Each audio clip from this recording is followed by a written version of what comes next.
یعنی گناہ کرنا اس کی عادت ہے، فطرت ہے۔ ایک اور نام آیا گنہگاروں کے لیے عربی میں، ظلام، بڑے بڑے گناہ کرنے والا، مبالغہ کا صیغہ ہے یہ، بہت بڑے بڑے گناہ کرنے والا، اس کو عربی میں بولا جاتا ہے ظلام، ظالم، ظلوم، ظلام۔ ان تین ناموں کے بالمقابل اللہ تعالیٰ کے بھی تین نام ہیں قرآن میں ہے، غافر الذنب وقابل التوب شدید العقاب، اس میں اللہ اپنا نام استعمال کرے غافر، ظالم کے اپوزٹ۔ اللہ تعالیٰ اگر بندہ ظالم ہے تو اللہ تعالیٰ کیا ہے صاحب؟ غافر ہے، گناہوں کو معاف کرنے والے ہیں۔ ایک اور نام ہے ظلوم کے بالمقابل، اللہ کا ایک نام قرآن میں کیا ہے؟ وَهُوَ الْغَفُورُ الْوَدُودُ، اللہ الغفور ہے، یعنی اللہ کی جو مغفرت ہے وہ کنٹینیوسلی ہے، ایک مرتبہ معاف کر دیا پھر معاف نہیں کرتے، ایسا نہیں ہے، مستقل معاف کرنا ان کی صفت ہے۔ ایک اور نام ہے اللہ کا قرآن میں جو آیا وَقُلْتُ اسْتَغْفِرُوا رَبَّكُمْ إِنَّهُ كَانَ غَفَّارًا، الغفار ہے اللہ کا ایک نام، کہ اللہ تعالیٰ بڑے بڑے گناہوں کو بھی معاف کرتے ہیں۔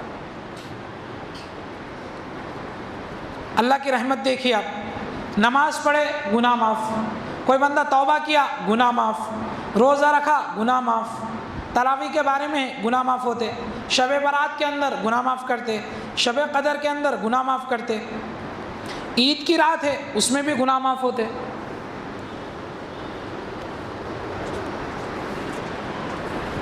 عیدگاہ ہے، عیدگاہ سے لوٹتے وقت حدیث کے اندر ہے گناہ معاف ہوتے۔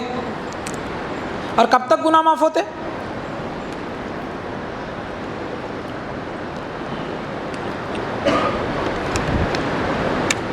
موت سے پہلے پہلے تک گناہ معاف ہوتے۔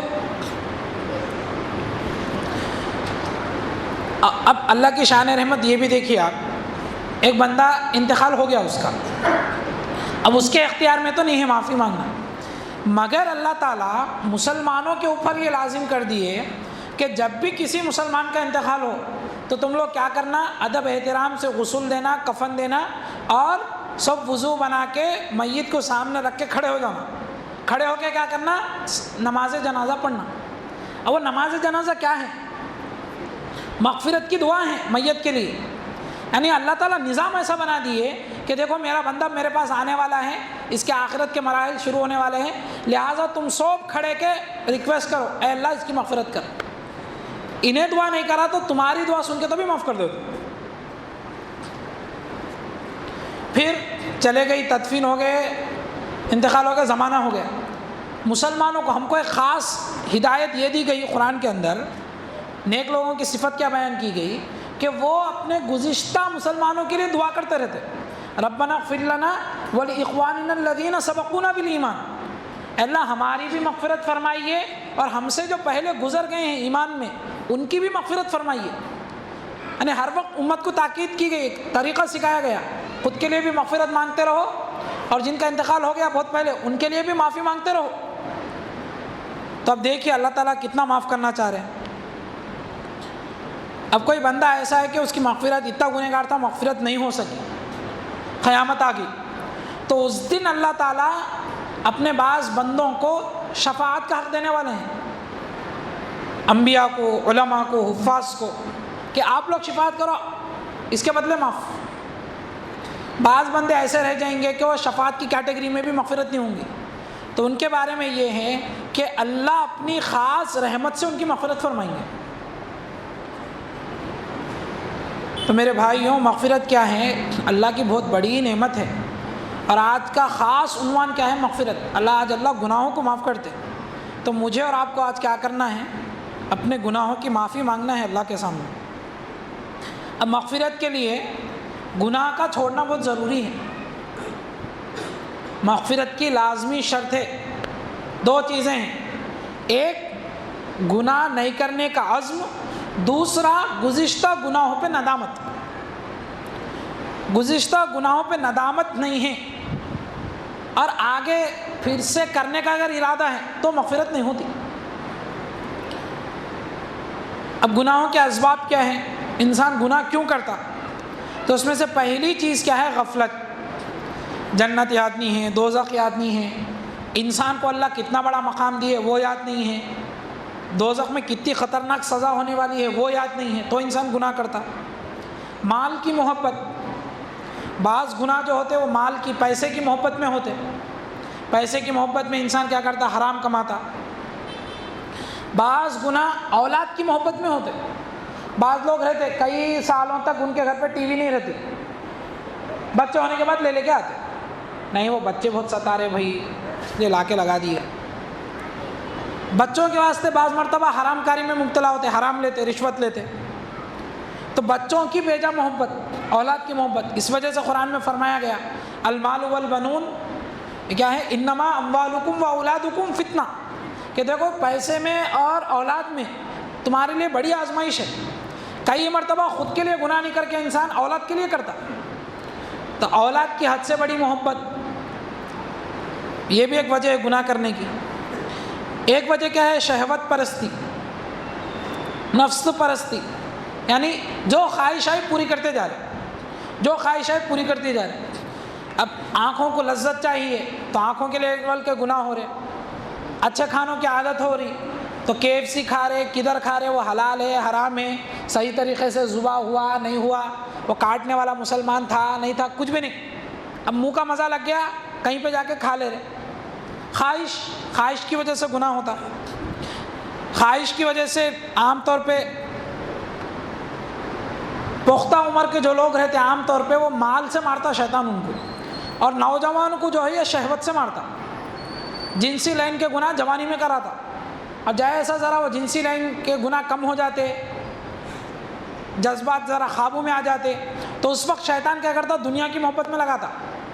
اس وقت ایسا دکھتا رہتا کہ اب میرے اندر کے گندی خواہشات ختم ہو گئے، جیسا دکھ رہا میں نیکت بن جا رہا ہوں بول کے دکھتا. مگر اس وقت شیطان کیا کرتا؟ دنیا کی حد سے بڑی محبت میں لگا دیتا. تو شہوت جو دل میں آیا کرتے جا رہے وہ بھی گناہ کی ایک وجہ رہتی. ایک گناہ کی وجہ کیا ہے؟ گناہ کو گناہ نہیں سمجھنا. گناہ ہے اس کو گناہ نہیں سمجھ رہے، اچھے اچھے لوگ میں مبتلا رہتے. اور بعض مرتبہ کیا ہوتا؟ کوئی گناہ بار بار کرنے سے اس کی کراہت دل سے نکل جاتی. اس کے ایک مثال اگر سمجھنے کے لیے، غیبت، کسی کے پیٹھ پیچھے کسی کی برائی کرنا یہ غیبت ہے. مگر میں اپنا جائزہ لوں، اپنا جائزہ لیجئے، آج کل ہم اس کو برائی سمجھنا چھوڑ دیے. حالانکہ غیبت کے بارے میں حدیث میں کیا ہے؟ الغیبت اشد من الزنا، یہ بدکاری سے، زنا سے بدتر گناہ ہے. مگر یہ غیبت کو ہم گناہ سمجھنا چھوڑ دیے. اور قرآن میں کیا کہا گیا؟ اس کو مردار بھائی کا گوشت کھانے سے تعبیر کرے اللہ تعالیٰ. مگر اب یہ دیکھیے سوسائٹی آج کل، اس کو سوسائٹی چھوڑیے، میں اور آپ اس کو گناہ سمجھنا چھوڑ دیے. تو کئی مرتبہ بار بار ایک گناہ ہونے سے وہ گناہ کی کراہت دل سے نکل جاتی، گندی چیز سمجھنا چھوڑ دیتا انسان. اور کئی مرتبہ گناہ کو گناہ نہیں سمجھتے رہتے تو وہ گناہ ہوتے رہتا. اب بعض عورتوں کے اوپر ماڈرنزم کا ایسا غلبہ ہوتا، وہ پردہ نہیں کرنے کو گناہ نہیں سمجھتے رہتے. کیا ہوتا؟ اتنا تو چل جاتا، اصل پردہ دل میں رہنا، اس کو گناہ سمجھنا چھوڑ دیے. ٹخنے سے نیچے پائجامہ لٹکانا، حدیث میں سختی سے منع کیا گیا کہ ٹخنے کے نیچے کپڑے کا جو حصہ ہوگا وہ جہنم میں ہوگا. مگر عام طور پہ ٹخنے کے نیچے مسجد کو آئے تو ذرا موڑ لیتے بعض لوگ نماز میں بھی نہیں موڑتے. حالانکہ وہ شدید گناہ کی بات آئی حدیث کے اندر. وہی اگر نیا ٹرینڈ اگر نکل گیا، پنڈلی تک اگر پہننے کا نکل گیا تو وہ پہن کے پھر رہے، شارٹس کے نام سے گھٹنوں تک پہن کے پھر رہے. مگر ٹکنا کھلا رکھو بولے تو شرم آ رہی. تو عجیب نفسیات سے کھیلتا ہے انسان، شیطان. تو گناہ کی ایک وجہ کیا ہے؟ انسان گناہ کو گناہ نہیں سمجھتا. ایک وجہ یہ رہتی گناہ کرنے کی، ایک سائیکالوجیکل اس کے پیچھے کی وجہ، نفسیاتی وجہ.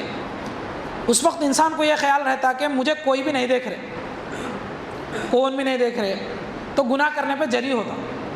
تو قرآن میں، حدیث میں یہ توجہ دلائی گئی کہ دیکھو یہ نہ کو سمجھو تمہارے کو کوئی بھی نہیں دیکھ رہے، 4 گواہ تمہارے خلاف بن رہے.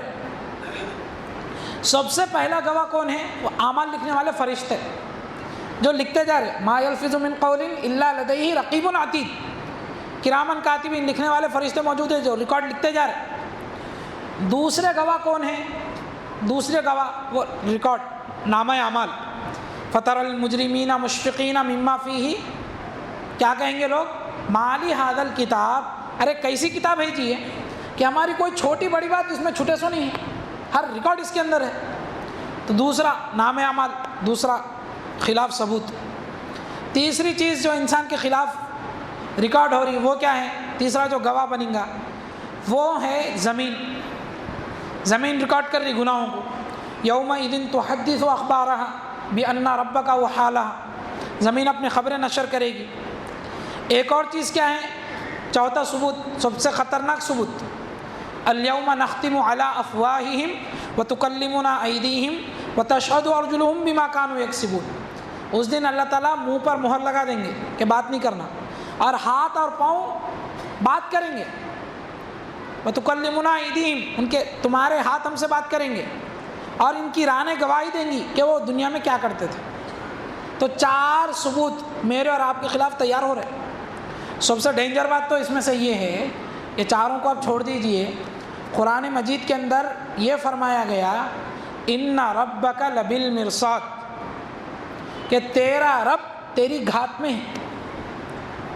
گھات لگانا کس کو بولتے ہیں؟ عربی میں شکار کرنے سے پہلے جو توجہ سے کسی چیز کو دیکھا جاتا، یا بچے جو ہے وہ گوٹی کا گیم کھیلتے ہیں تو نشانہ بنانے سے پہلے کیا کرتے؟ ایک آنکھ بند کر کے پوری توجہ سے نشانے کو دیکھتے، اس طریقے سے دیکھنے کو عربی میں مرصاد بولتے ہیں۔ تو کیا کہا جا رہا؟ یہ چاروں کو چھوڑ دو آپ، سب سے ڈینجر سچویشن یہ ہے کہ اللہ تعالیٰ تمہارے کو دیکھ رہے اس حالت میں۔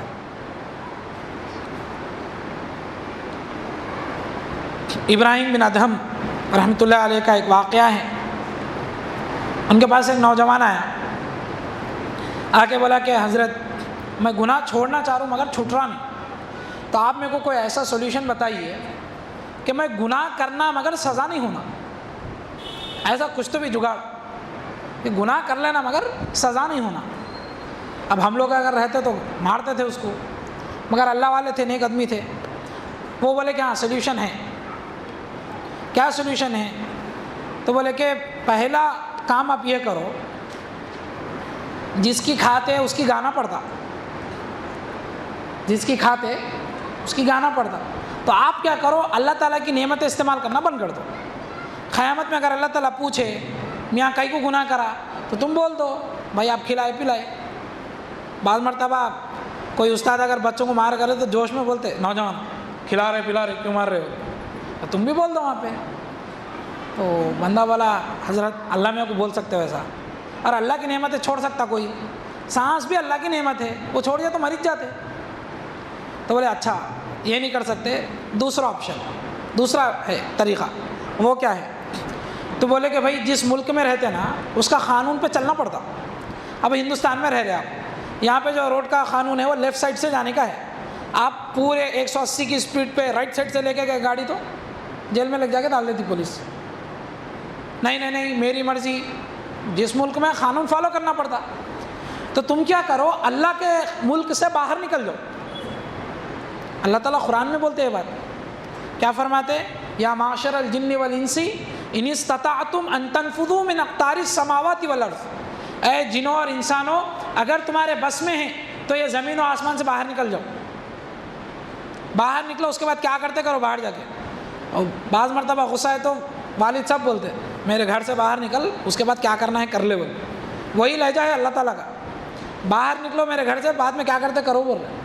تو ابراہیم ادہم بولے کہ بھائی اللہ کے ملک سے باہر نکل جاؤ، پھر تمہاری مرضی کیا کرتے کرو۔ اللہ تعالیٰ پوچھے تو بول دو بھائی آپ کی کنٹری میں رہ رہا تھا کیا، بولو۔ بولے کہ حضرت کیسا جا سکتے ہیں، کائنات سے باہر نکل سکتا ہے انسان۔ تو بولے کہ جان دے چھوڑو، تمہارے واسطے تیسرا سولوشن، تیسرا آپشن، وہ کیا ہے؟ تو بولے کہ دیکھو سزا کب ہوتی، تم اللہ کے یا فرشتوں کی نظر میں آ گئے تو گناہ ریکارڈ ہوتا ہو، تم کیا کرو ایسی جگہ پہ جا کے گناہ کرو نہ اللہ دیکھنا نہ فرشتے دیکھنا۔ انہوں نے بولا حضرت وہ کیسا ہوں گا؟ تو بولے کہ چلو تیرے واسطے چوتھا سولوشن بھی ہے، وہ کیا ہے؟ تو بولے کہ دیکھو بغیر توبہ کے مرے تو سزا ہوتی، تم کیا کرو، اسرائیل علیہ السلام جب آ گئے، ملک الموت جب آ گئے روح نکالنے، تو تم بولو please wait 2 minutes, 2 minute wait کر لیجئے، فوراً نماز کی رکعت باندھو، صلاۃ توبہ پڑھ کے پورے گناہوں کی معافی مانگ لو۔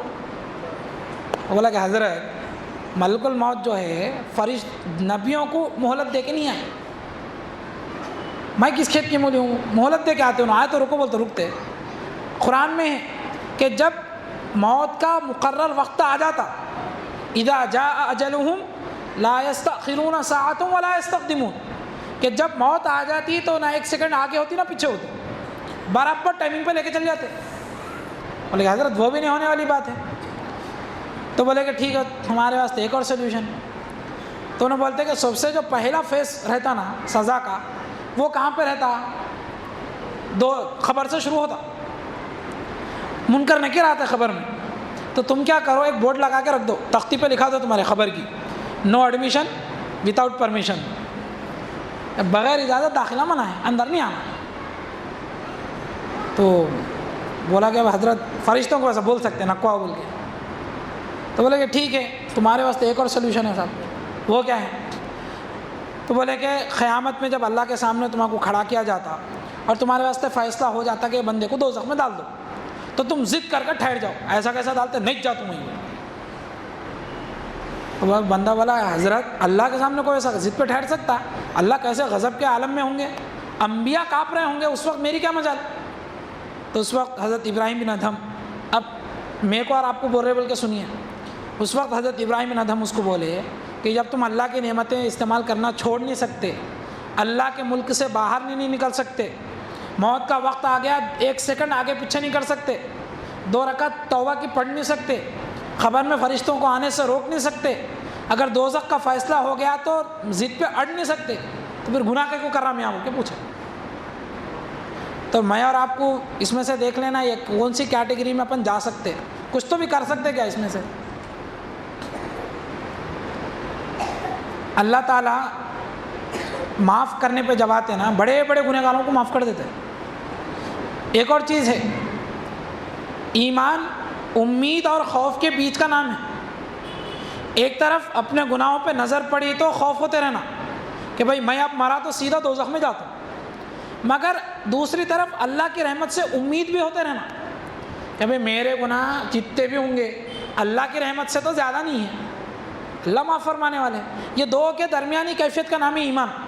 شیطان کیا کرتا، خاص طور سے نوجوانوں کو رحمت کی امید دلا کے بے خوف کرتا، اللہ معاف کرنے والے ہے بول کے گناہ کراتا، بے خوف کرتا، اتنا بے خوف کرتا کہ توہین ہوتے رہتی، بغاوت ہوتے رہتی۔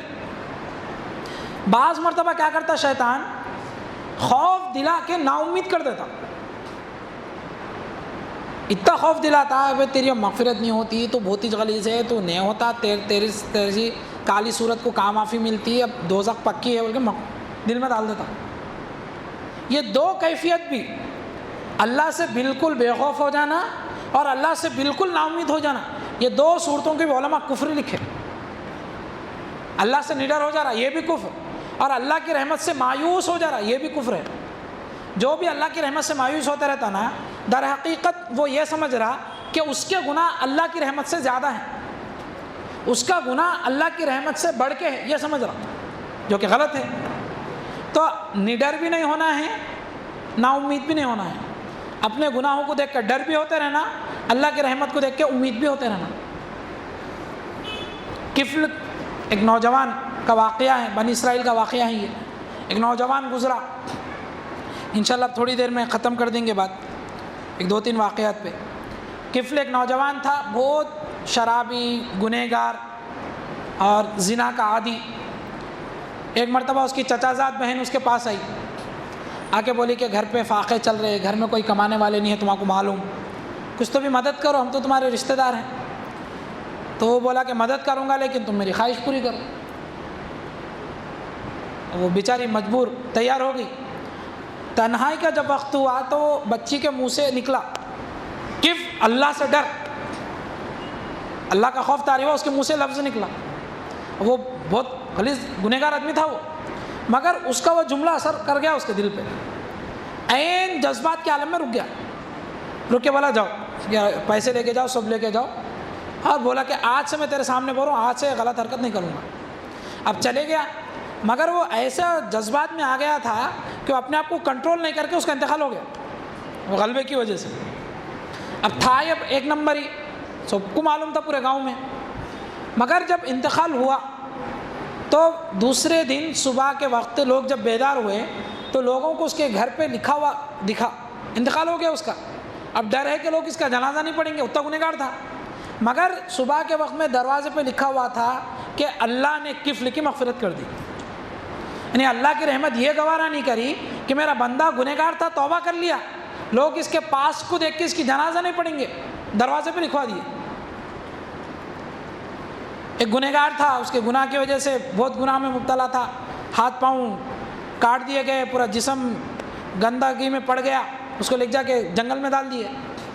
اب اس کے موت کا وقت قریب آیا تو دیکھا آگے بھی کوئی نہیں ہے، پیچھے بھی کوئی نہیں ہے. دل پہ چوٹ لگی کہ پوری دنیا میں کو چھوڑ کے چلے گی، بیوی بچے منہ پھیر لیے.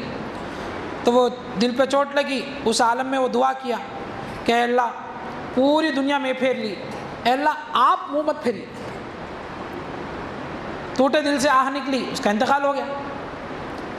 اس وقت کے نبی کو یا ولی کو الہام ہوا یا وحی آئی کہ دیکھو میرا ایک ولی جنگل میں پڑا ہوا ہے، اس کا انتقال ہوا ہے، آپ لوگوں کو لے کے جا کے نماز جنازہ پڑھیے. ایک واقعہ ہے، حسن بصری، امام حسن بصری بہت بڑے عالم گزرے ہیں، بہت بڑے تابعی ہیں، کئی صحابہ کے شاگرد ہیں.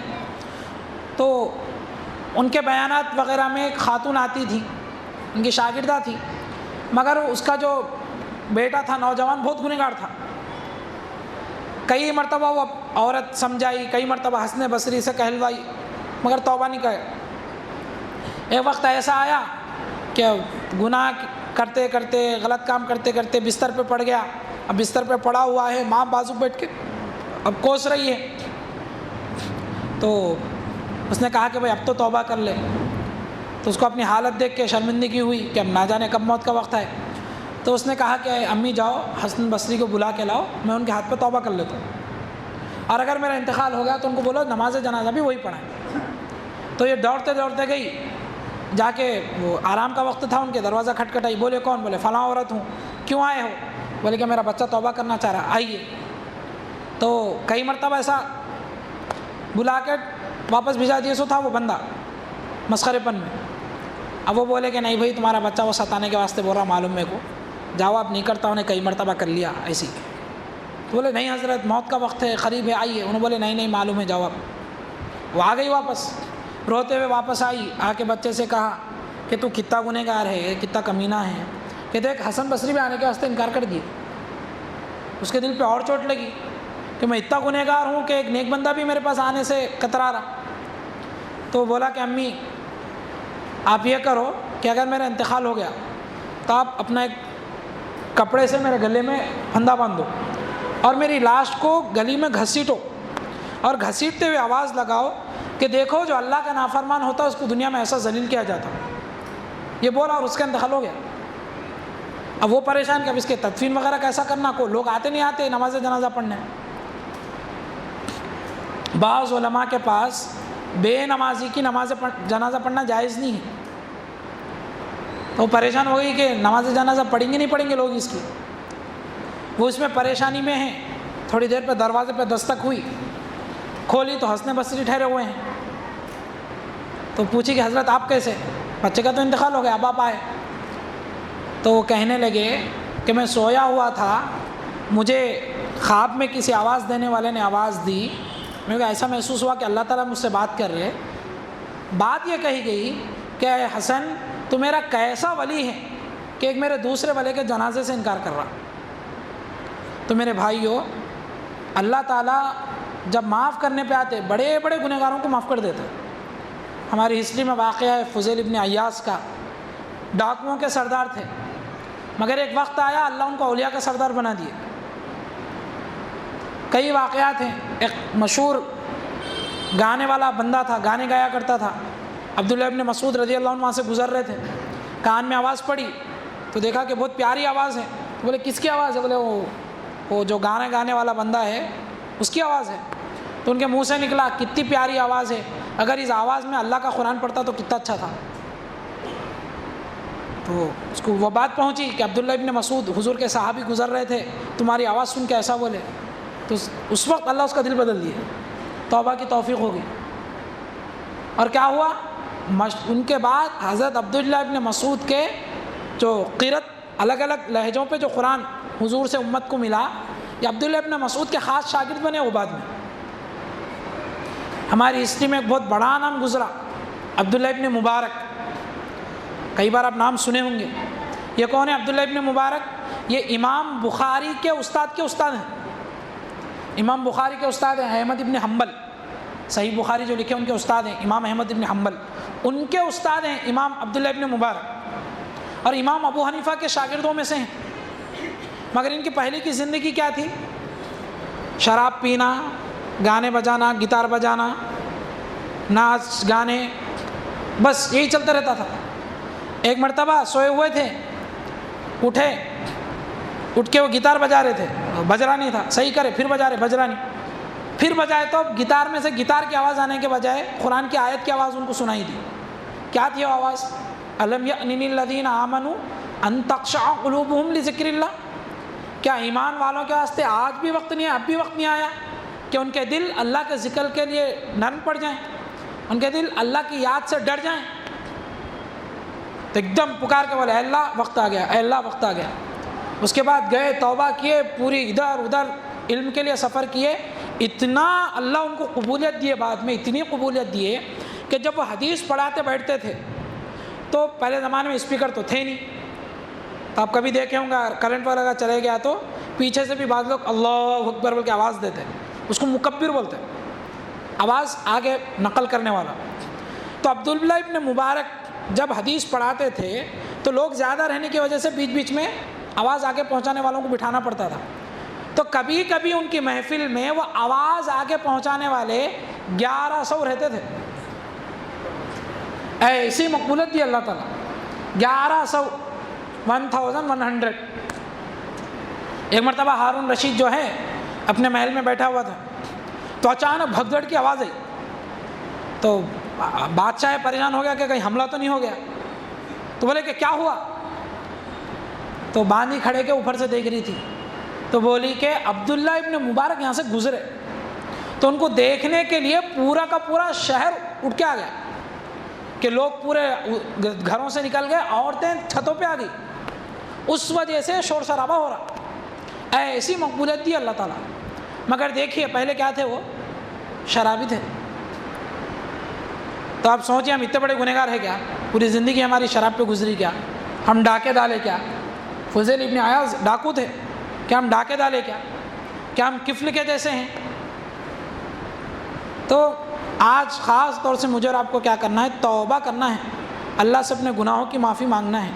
اللہ تعالیٰ مجھے اور آپ کو اس رات سے صحیح فائدہ اٹھانے کی توفیق نصیب فرمائے، خاص طور سے اپنے گناہوں کی معافی مانگنے کی توفیق نصیب فرمائے۔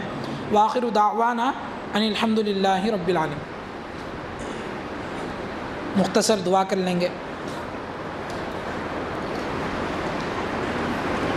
دعا سے پہلے تھوڑی دیر اللہ تعالیٰ کی طرف متوجہ ہو جائیں۔ حدیث میں ہے کہ غافل دل کے اللہ تعالیٰ توبہ قبول نہیں کرتے، تو تھوڑی دیر اللہ کی طرف متوجہ ہو جائیں۔ اگر کچھ ذکر کرنا ہے تو 1-2-3 منٹ کر لیں، اس کے بعد انشاءاللہ ہم لوگ دعا کر لیں گے۔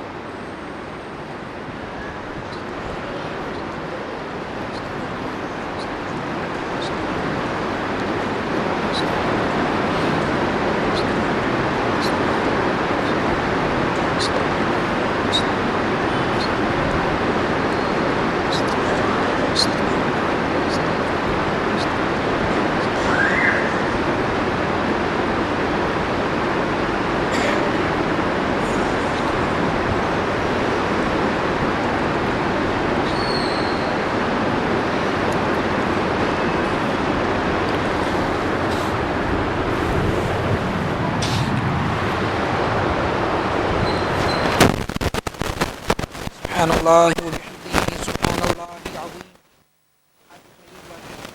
سبحان اللہ وبحمدہ، سبحان اللہ العظیم، سبحان اللہ وبحمدہ، عدد خلقہ ورضا نفسه وزنة عرشه ومداد كلماته. ربنا لك الحمد ربنا لك الحمد ربنا لك الحمد كما ينبغي لجلال وجهك وعظيم سلطانك.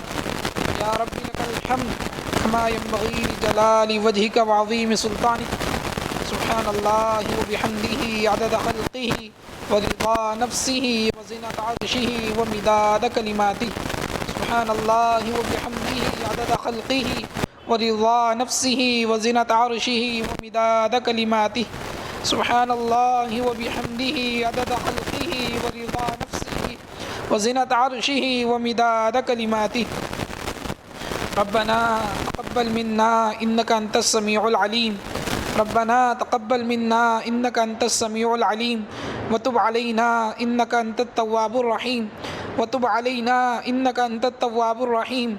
ربنا ظلمنا أنفسنا ربنا ظلمنا أنفسنا ربنا ظلمنا أنفسنا وإن لم تغفر لنا وترحمنا لنكونن من الخاسرين.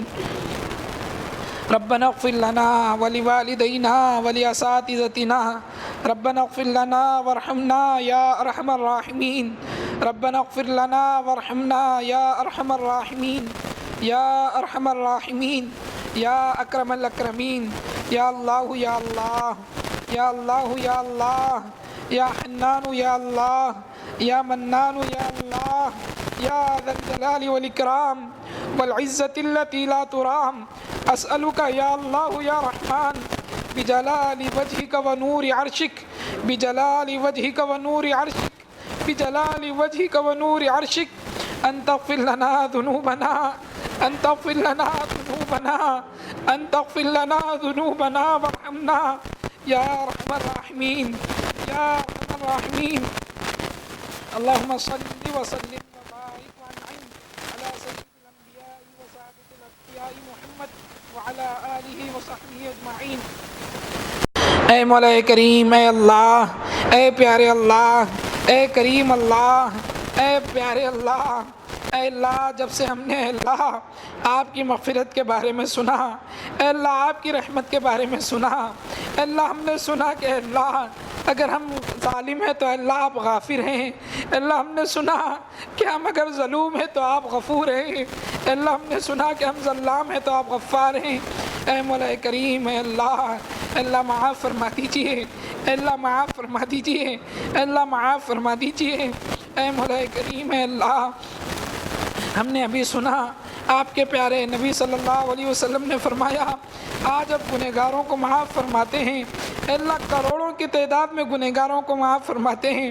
اے اللہ آپ کی مغفرت کے اللہ سب سے زیادہ محتاج ہمیں مولا معاف فرما دیجیے. اے اللہ حضور کی پوری امت میں اے اللہ ہم سے بڑا گنہگار کوئی نہیں ہوگا مولا. اے اللہ معاف فرما دیجیے. پیارے اللہ جی معاف فرما دیجیے. پیارے اللہ معاف فرما دیجیے. اے اللہ ہم نے ابھی سنا کہ اللہ شب برات میں اے اللہ آپ گنہگاروں کو معاف فرماتے ہیں. اے اللہ معاف فرما دیجئے. اے اللہ معاف فرما دیجئے. اے اللہ آپ نے اللہ کہا کہ آپ کی طرف سے آواز لگتی ہے کوئی مغفرت چاہنے والا کہ آپ اس کی مغفرت فرمائیں، ہے کوئی سوال کرنے والا کہ اللہ آپ اس کے سوال کو پورا کریں. اے اللہ آپ کے بھکاری مغفرت کی بھیک مانگ رہے ہیں. اے اللہ معاف فرما دیجئے. پیارے اللہ معاف فرما دیجئے. پیارے اللہ معاف فرما دیجئے.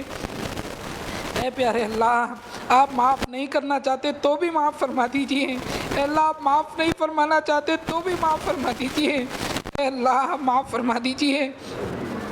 پیارے اللہ معاف فرما دیجئے. اے اللہ اے اللہ اے اللہ آئندہ گناہ نہ کرنے کی توفیق نصیب فرمائیے. اے اللہ اے اللہ اے اللہ رمضان سے پہلے اللہ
سے بچائیے۔ اے اللہ اس محفل میں جس کے دل میں جو تمنائیں ہیں اپنے فضل و کرم سے پورا فرمائیے۔ اے اللہ جن کے گھروں میں اللہ شادی کے لائق بچیاں ہیں اللہ اچھے رشتے نصیب فرمائیے۔ اللہ ہمارے ایک دوست کو اللہ رشتے میں پریشانی ہو رہی ہے مولا اچھا رشتہ نصیب فرمائیے۔ اللہ نوجوانوں کو اچھے رشتے نصیب فرمائیے۔ اللہ لڑکیوں کو اچھے شوہر نصیب فرمائیے۔ اللہ بعض احباب وہ ہیں اللہ ہمارے ایک ساتھی نے اللہ اپنے بھانجے کے لیے اللہ دعا کی گزارش کی، اللہ کینسر کا خطرہ ہے مولا، اے اللہ دور فرمائیے، اللہ شفا نصیب فرمائیے۔ مولا کریم جو بھی بیمار ہیں شفا نصیب فرمائیے۔ اے اللہ نوجوانوں کو اچھے روزگار نصیب فرمائیے۔ اے اللہ امت کے نوجوان ہیں اللہ روزگار کے لیے پریشان ہیں، اے اللہ روزگار نصیب فرمائیے۔ اللہ جو بھی روزگار کے لیے پریشان ہیں اے اللہ آپ کا ایک نیک بندہ اے اللہ صرف داڑھی نہ نکالنے کی وجہ سے اللہ روزگار کے لیے پریشان ہیں، اے اللہ اپنے نیک بندوں کو اللہ مشکلات سے بچائیے، اللہ اچھے روزگار نصیب فرمائیے۔ اے اللہ ہمارے ایک ساتھی اے اللہ ان کی والدہ کو ہدایت نصیب فرمائیے، اے اللہ ایمان نصیب فرمائیے، اے اللہ ان کے دل کو اسلام کے لیے نرم فرمائیے۔ اے اللہ ہم سب کی دعا کو اے اللہ ان کی والدہ کے حق میں قبول فرمائیے، اے اللہ اسلام کی توفیق نصیب فرمائیے۔ اے اللہ والدہ کو ایمان کی توفیق دے کر اے اللہ اپنے اس بندے کے دل کو اے اللہ ٹھنڈا فرمائیے۔ اے مولا کریم اے اللہ ان کی والدہ کو اے اللہ اسلام کی توفیق نصیب فرمائیے۔ اے اللہ آج کی اس رات میں اللہ ہم نے ابھی سنا آپ دعاؤں کو قبول فرماتے ہیں، اے اللہ ہم سب کی دعا کو ان کے حق میں قبول فرما کر اے اللہ ایمان کی دولت نصیب فرمائیے۔ اے مولا کریم اے اللہ ہم میں سے جس کے دل میں جو تمنا ہے آرزویں ہیں اللہ آپ بخوبی جانتے ہیں، اللہ پورا فرمائیے، اللہ امت کی حفاظت فرمائیے، اللہ ہمارے بچوں کی ایمان کی حفاظت فرمائیے، اللہ ہماری عورتوں کے نوجوانوں کی ہم سب کی ایمان کی حفاظت فرمائیے۔ اللہ ہم میں سے جس کو زندہ رکھیے ایمان پہ زندہ رکھیے، اللہ جس کو موت دیجیے ایمان پہ موت دیجیے۔ جزا اللہ عنا محمدا ما هو اہلہ وصلی اللہ تعالی علی خیر خلقہ محمد وعلی آلہ وصحبہ اجمعین برحمتک یا ارحم الراحمین والحمد للہ رب العالمین۔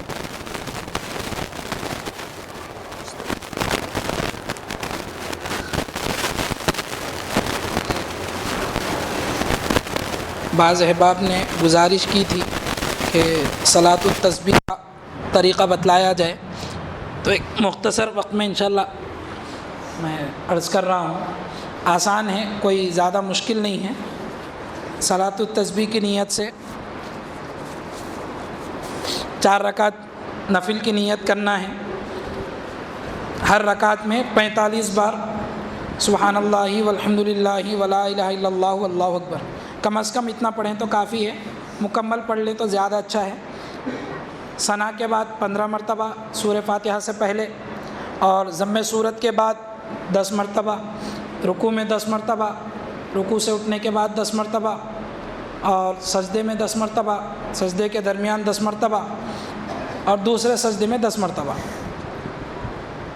ہر رکعت میں اسی طریقے سے فالو کرنا ہے۔ قرأت سے پہلے 15 مرتبہ، ضم سورت کے بعد سورہ فاتحہ سے پہلے 15 بار، ضم سورت کے بعد 10 بار، کتنے ہو گئے 25، رکوع میں 10 بار، تسبیح کے بعد 35، رکوع سے اٹھنے کے بعد 10، 45، پہلے سجدے میں 10، 55، 2 سجدوں کے درمیان 10، 65، دوسرے سجدے میں 10، 75۔ ہر رکعت میں ایسی کرنا ہے۔ اتحیات کے بعد البتہ نہیں پڑھنا ہے، تو ایسا کریں گے تو 4 رکعت میں 300 بار ہو جائے گا۔ فضیلت ہے اس نماز کی، البتہ خاص شب برات میں پڑھنا ایسی کوئی بات نہیں ہے، پڑھنا چاہے پڑھ سکتے ہیں، لیکن خاص شب برات میں پڑھنے کی کوئی خاص الگ سے فضیلت نہیں ہے۔